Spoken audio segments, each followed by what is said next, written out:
Hello everyone, this is Kirk here again at optionalpha.com, and in this video we're going to be talking about simple moving averages. It's one of the easiest and most widely known technical studies out there.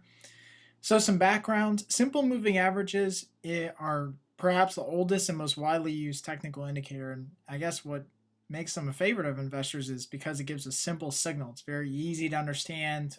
The calculations are very easy to understand as well.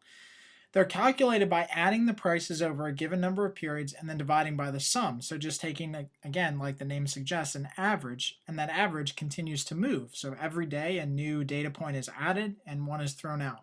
So for example, a 15-day simple moving average would add together the closing prices for the last 15 days and then divide that number by 15. That point would be plotted on the chart. The next day, it would add the previous 15, dropping the last one out and adding the new day and then plotting that point on the chart as well. So simple moving averages are reactionary indicators, meaning that they don't predict future price movements. I guess nothing really predicts future price movements. We don't know. But simple moving averages react to current markets. So they take a little bit of time to react. Shorter term moving averages are more sensitive because you're calculating more recent data. And then longer term moving averages like 100 or 200 or 250-day moving averages obviously are going to take a long time to turn and roll over and move because they have so much data to work with. So it's going to take a long time for that 200-day or 100-day period to move closer to the current market.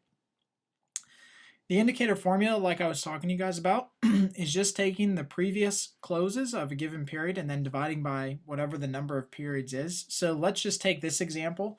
So we have a 4-day moving average. We have closing prices of 24, 26, 28, and 25.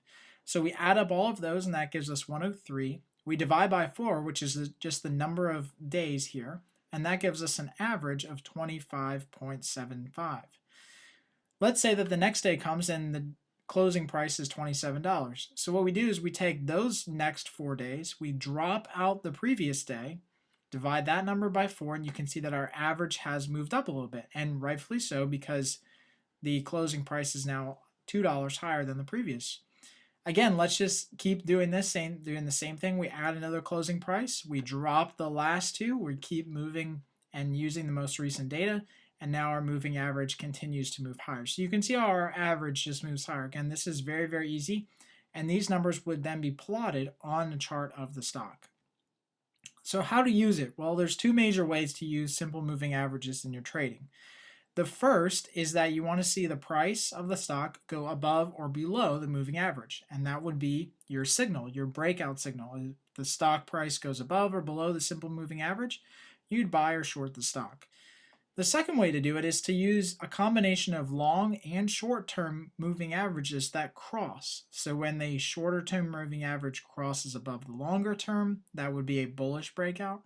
And when the shorter-term moving average crosses below the longer term, that would be a bearish breakout. So let's actually take a look at some of these on my Thinkorswim chart here, and I'll bring it up. So I have up here a chart of Apple stock, and so what we're going to do is just take a look at some of the moving averages. I'm going to use this cool tool, my highlighter.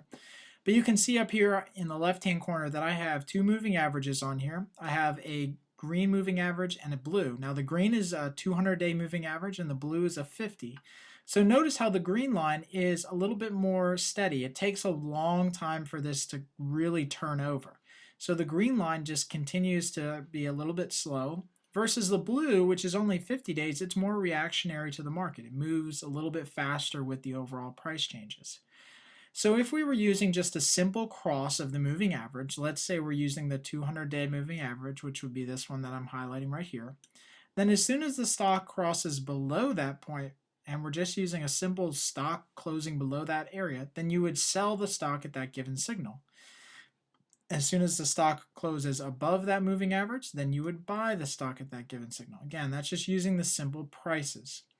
Now, if we were using it as a moving average cross with the longer term and the shorter term, we would be looking for areas like this on the chart where the shorter term moving average crosses the longer term. Now, in both of these instances, the shorter term is going to cross. In the first instance here, where my cursor is now pointing, this is a bearish moving average cross because the short-term trend is now below the long-term. So you would sell as soon as you see this signal, you would sell. And that actually turned out to be a pretty good sell signal if you could get out. Now over here, where the shorter term moving average crosses above the longer term, that's a bullish signal. So you'd actually buy at this point because the short-term trend is now eclipsing the long-term trend.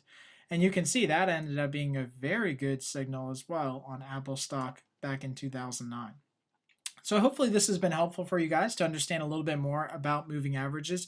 As always, I appreciate you guys watching this video, and take just 2 seconds to share this video right below here with any of your friends, family, or colleagues on your favorite social network.